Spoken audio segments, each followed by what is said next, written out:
Hello and welcome to Behind the Numbers. Today we're going to be looking at our second quarter 2016 Manhattan Market Report. And with me is the #1 team in the Halstead West Side office, the Friedman Rosenthal Team. How you doing, Mark? How you doing, Greg? How's it going, Richard? Terrific. Thanks for bringing us into this beautiful apartment. Why don't you tell us a little something about it? Thank you. Well, we're here at the Bel Air condominium on the 32nd floor overlooking the East River all the way down to the Brooklyn Bridge. We have a huge apartment, close to 3,000 square feet, with a chef's kitchen and 3 to 4 bedrooms. Tons of amenities, including a pool, a full-size gym, and a beautiful solarium.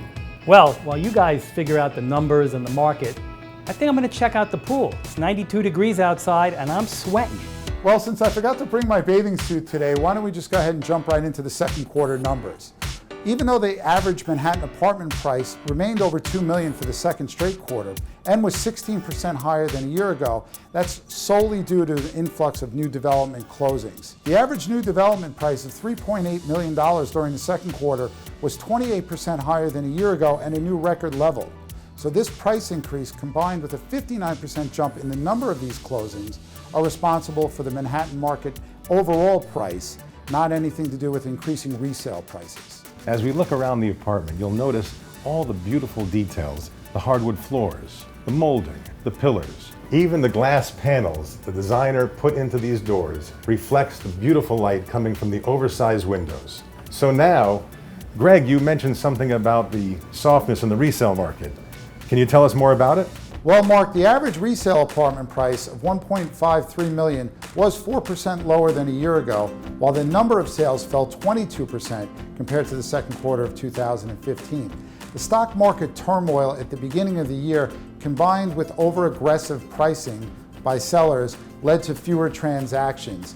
And it appears clear now in the market that price reductions are needed, especially in the luxury market, to get resale activity going again. The strength of our market continues to be smaller apartments, where studio and one-bedroom prices were higher in every market area in our report than a year ago.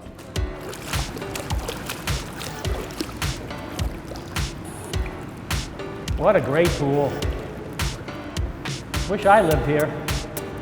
The Bel Air condominium put in $1 million in this amenities package renovation. You have a fantastic gym, a brand new pool, a ping pong room where the yoga room is, and a playroom.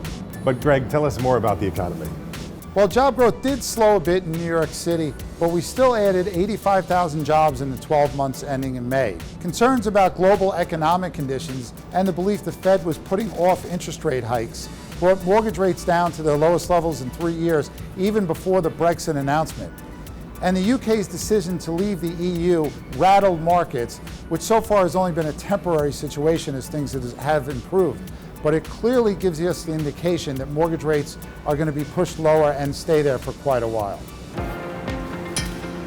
What a great pool for a dip after a hard workout. And the temperature's perfect. What? I'm wearing a suit? Oh, I gotta get a picture of this.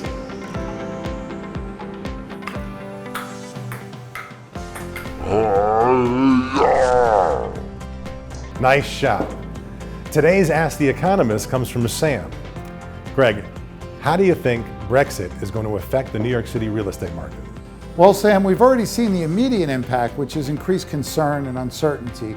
And the magnitude of it is based on two things. First of all, nobody expected the vote to pass. The stock market got a big bump the day before in anticipation of that, which was one of the reasons it fell so much.